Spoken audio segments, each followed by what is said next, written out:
इस गहन चर्चा में स्वागत है। आज हम एक ऐसे संत के जीवन और शिक्षाओं की परतों को खोलने जा रहे हैं जिनके शब्द किसी फिल्टर से नहीं गुजरते थे बल्कि सीधे आत्मा से निकलते थे। हम बात कर रहे हैं श्री रामकृष्ण परमहंस की। और हमारी ये जो सारी जानकारी है ये सद्गुरु श्री नन्नगारो के भाषणों से ली गई है। तो हमारा मकसद सिर्फ उनकी जिंदगी की कहानियां दोहराना नहीं है बल्कि उस गुरु के मन में झांकना है जिसने, आप सोचिए, विवेकानंद जैसे गुरुओं को गढ़ा। हाँ, गुरुओं के गुरु। बिल्कुल, उनकी जो वो आध्यात्मिकता थी उसका वो अनूठा एकदम बेबाक अंदाज, हम उसे समझने की कोशिश करेंगे और देखेंगे कि उसका इतना गहरा असर क्यों पड़ा। और आपने बेबाक अंदाज कहा तो यहीं से शुरू करते हैं। हमारे स्रोतों में एक बहुत ही दिलचस्प शब्द इस्तेमाल हुआ है, नेकेड स्पिरिचुअलिटी। हाँ, नग्न आध्यात्मिकता। सद्गुरु श्री नन्नागारू कहते हैं कि श्री रामकृष्ण अपने शब्दों को कपड़े नहीं पहनाते थे। उनकी बातें सीधी, सच्ची, कोई लाग लपेट नहीं। सुनने में ये बहुत आसान लगता है पर इसका मतलब बहुत गहरा है। बिल्कुल, ये सिर्फ सच बोलना नहीं है, ये तो सच को जीना है। और स्रोत में एक जिक्र भी है एक रिटायर्ड प्रोफेसर का। उन्होंने जब ये शब्द सुना ना, नग्न आध्यात्मिकता, हाँ, नग्न आध्यात्मिकता, तो वो हैरान रह गए। कहने लगे कि मैंने रामकृष्ण पर इतनी किताबें पढ़ी हैं पर इस एक शब्द से बेहतर कुछ नहीं मिला। कुछ भी नहीं मिला। ये शब्द उनकी पूरी शख्सियत को एक ही बार में सामने रख देता है। कोई सजावट नहीं, कोई दिखावा नहीं, जो अंदर था वही बाहर था। और शायद यही बात लोगों को या तो उनकी तरफ खींचती थी या फिर उनसे दूर कर देती थी। तो चलिए इसी नग्न आध्यात्मिकता के चश्मे से उनकी कहानी को शुरू से देखते हैं। और कहानी श्री रामकृष्ण से भी पहले उनके पिता खुदीराम चट्टोपाध्याय से शुरू होती है। कहते हैं ना, बीज में ही पेड़ छिपा होता है। बहुत सही कहा। खुदीराम एक बेहद गरीब लेकिन स्वाभिमानी ब्राह्मण थे। स्रोत में एक घटना का जिक्र है जिसने उनकी पूरी जिंदगी ही बदल दी। उनके गांव का जो जमींदार था उसने उन पर दबाव डाला। किस लिए? एक मुकदमे में झूठी गवाही देने के लिए। खुदीराम ने साफ मना कर दिया। उन्होंने कहा, मैं अपने धर्म को नहीं छोड़ सकता। अब इसका नतीजा क्या हुआ? जमींदार ने उन्हें उनकी पैतृक संपत्ति से निकाल दिया। वो एक तरह से सड़क पर आ गए। सिर्फ एक सच के लिए अपनी पूरी संपत्ति खो देना, आज के जमाने में तो ये सोचना भी मुश्किल है। और शायद यही ईमानदारी भगवान को भा गई। बेघर होने के बाद खुदीराम गए तीर्थ यात्रा पर। वहां भगवान विष्णु उनके सपने में आए और कहा, खुदीराम, मैं तुम्हारी भक्ति और सच्चाई से बहुत खुश हूँ। मैं तुम्हारे बेटे के रूप में जन्म लेना चाहता हूँ। अच्छा। खुदीराम तो घबरा गए। उन्होंने हाथ जोड़कर कहा, प्रभु, मैं तो एक गरीब ब्राह्मण हूँ, मेरे पास तो आपको भोग लगाने के लिए भी कुछ नहीं है। इस पर भगवान ने मुस्कुराते हुए कहा, तुम मुझे जो भी खिलाओगे ना, मैं खा लूंगा। वाह। और इसी सपने के 5 साल बाद 1836 में गदाधर चट्टोपाध्याय का जन्म हुआ, जिन्हें आज दुनिया श्री रामकृष्ण परमहंस के नाम से जानती है। तो मतलब उनका जन्म ही एक दिव्य वादे का नतीजा था और बचपन से ही उनके अंदर दुनिया से एक अलगाव, एक वैराग्य का भाव दिखने लगा था। अब वैराग्य शब्द सुनते ही लोगों के मन में एक रूखी सूखी सी तस्वीर आती है ना? बिल्कुल, कि जो दुनिया से नफरत करता हो। पर रामकृष्ण के मामले में ऐसा बिल्कुल नहीं था। यही तो उनकी खासियत थी। उनका वैराग्य दुनिया से नफरत नहीं था बल्कि एक गहरी समझ थी। वो दुनिया को एक खेल की तरह देखते थे। अच्छा। इसके 2 किस्से बहुत मशहूर हैं। पहला, जब वे थोड़े बड़े हुए और परिवार की कोई जमीन बिक रही थी तो उन्हें कागजों पर दस्तखत करने को कहा गया। जैसे ही उन्हें बताया गया कि दस्तखत का मतलब है कि तुम इस जमीन के मालिक हो, वे ये सोचते ही बेहोश हो गए कि क्या आत्मा की कोई संपत्ति हो सकती है? मैं जो ये शरीर भी नहीं हूँ, इस मिट्टी के टुकड़े का मालिक कैसे हो सकता हूँ? कमाल है, जिस चीज के लिए दुनिया में लड़ाइयाँ हो जाती हैं, उस विचार से ही वो बेहोश हो गए। ये दिखाता है कि उनका सच सिर्फ किताबी नहीं था, वो उसे जी रहे थे। वो उनके अस्तित्व का सच था। और दूसरा किस्सा तो और भी दिलचस्प है। गांव में एक नाटक हो रहा था। उन्हें भगवान शिव का किरदार मिला था। वो मंच पर आए, अपने डायलॉग बोले और फिर ध्यान की मुद्रा में बैठ गए। लेकिन उनका ध्यान इतना गहरा हो गया कि वे समाधि में चले गए। अब यहाँ समाधि का मतलब समझना जरूरी है। ये सिर्फ आंखें बंद करना नहीं है। ये चेतना की वो अवस्था है जहाँ मैं पूरी तरह से उस चीज में मिल जाता है जिसका ध्यान कर रहे हैं। उस पल में वे गदाधर नहीं रहे, वे खुद शिव बन गए। शरीर का कोई होश नहीं, दुनिया का कोई होश नहीं। लोगों को उन्हें उठाकर मंच से नीचे लाना पड़ा। तो इन शुरुआती कहानियों से एक ऐसे इंसान की तस्वीर बनती है जो दुनिया में तो है पर दुनिया का नहीं है। लेकिन इसी वैराग्य ने उन्हें कठोर नहीं बनाया, बल्कि इसके उलट उन्हें मानवता का प्रेमी बना दिया। ये थोड़ा विरोधाभासी लगता है पर है नहीं, क्योंकि उनका प्यार शर्तों पर नहीं टिका था।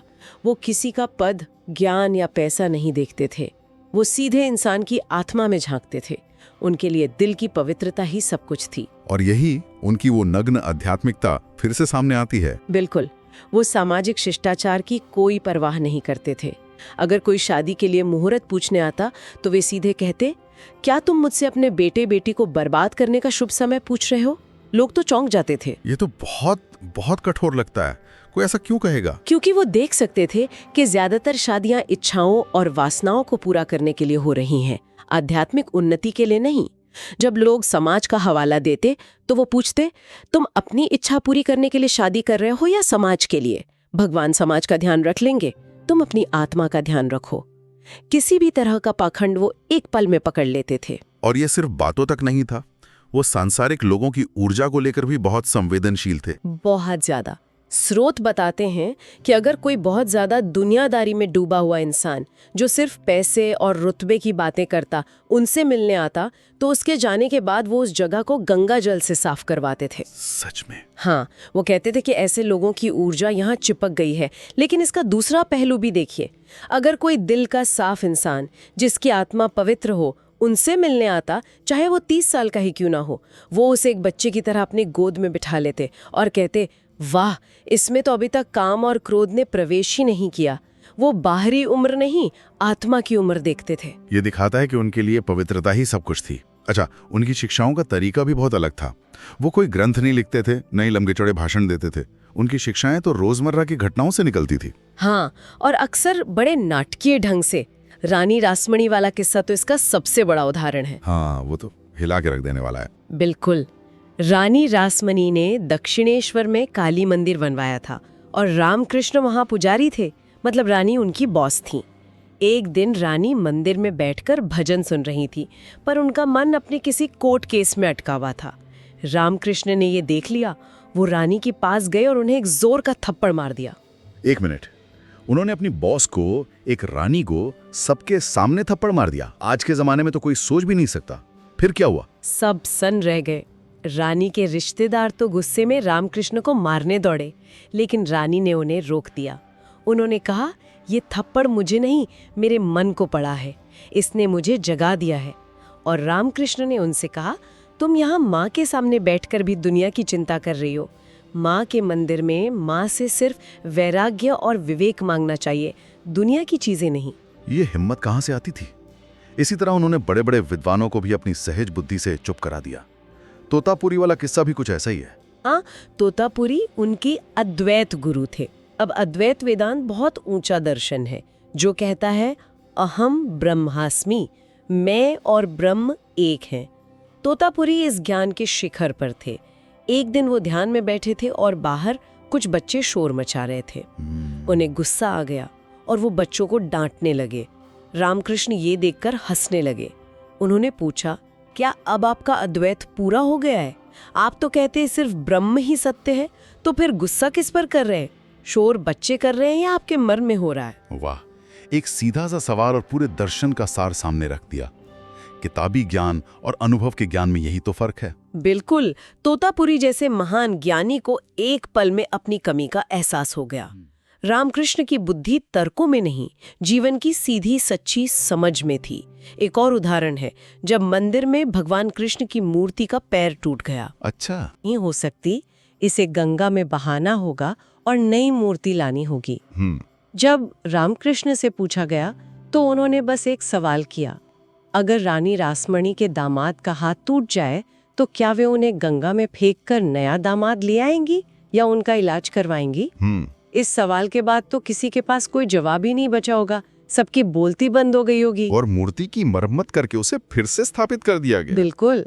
वो हमेशा नियमों के पीछे की भावना को देखते थे और यही चीज उन्हें सिर्फ एक गुरु नहीं बल्कि गुरुओं को गढ़ने वाला गुरु बनाती है। स्वामी विवेकानंद ने उन्हें अवतारों में सबसे महान कहा था। वो सचमुच में गुरुओं के निर्माता थे। ये बहुत बड़ी बात है। वो अपने शिष्यों को कैसे ढूंढते थे और कैसे तैयार करते थे? वो उन्हें पुकारते थे। सचमुच में वो दक्षिणेश्वर मंदिर की छत पर चढ़ जाते थे और शाम को चिल्लाते थे, अरे मेरे बच्चों, तुम सब कहाँ हो? मैं कब से तुम्हारा इंतजार कर रहा हूँ। जैसे कोई माँ अपने खोए हुए बच्चों को पुकार रही हो। और लोग आते थे? हाँ, धीरे धीरे एक एक करके वो हीरे उनके पास खींचे चले आए। वो अपने शिष्यों को बहुत ध्यान से चुनते थे।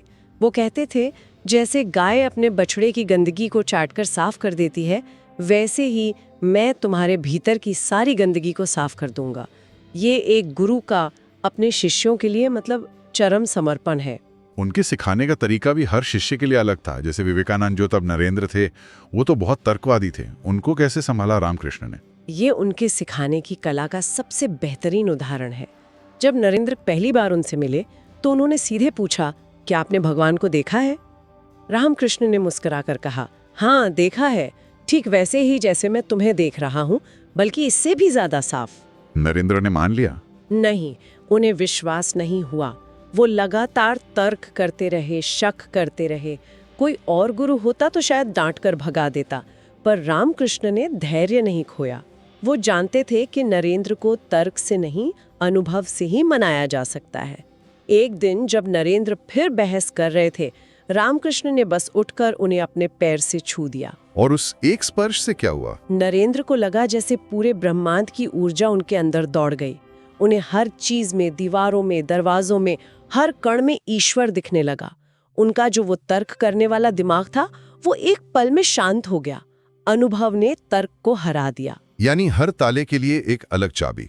उनकी पत्नी पवित्र मां शारदा देवी के साथ उनका रिश्ता भी, वो भी बहुत अनूठा था। वो तो अपने आप में एक अलग ही आध्यात्मिक कहानी है। उन्होंने शारदा देवी को कभी पत्नी की तरह देखा ही नहीं। वो उन्हें साक्षात माँ काली का रूप मानते थे और उन्होंने बकायदा उनकी पूजा भी की, जिसे षोडशी पूजा कहते हैं। एक पति अपनी पत्नी की पूजा कर रहा है? हाँ, ये एक अभूतपूर्व घटना थी। अपने अंतिम दिनों में जब उन्हें गले का कैंसर था, उन्होंने माँ शारदा को अपना आध्यात्मिक उत्तराधिकारी बनाया और उनसे कहा, अतीत को जला दो और वर्तमान में जियो, तुम्हें मेरा काम आगे बढ़ाना है। उन्होंने उन्हें एक पत्नी के बंधनों से मुक्त करके गुरु की भूमिका दे दी। तो एक तरफ विवेकानंद जैसा प्रखर बुद्धिजीवी, दूसरी तरफ शारदा माँ जैसी करुणामयी गुरु, और फिर एक तीसरा सिरा भी था, स्वामी अद्भुतानंद यानी लाटू। उनकी कहानी तो और भी हैरान करती है। लाटू की कहानी ये दिखाती है कि रामकृष्ण के लिए बाहरी योग्यता का कोई मतलब नहीं था। लाटू एक अनपढ़ गरीब नौकर थे। वो रामकृष्ण के एक भक्त के घर में काम करते थे। जब वो रामकृष्ण के पास रहने आए तो उन्होंने ज्ञान या ध्यान का रास्ता नहीं चुना, उन्होंने सिर्फ सेवा का रास्ता चुना। उनकी भक्ति कितनी गहरी थी, कोई किस्सा है इसका? एक बहुत ही मार्मिक किस्सा है।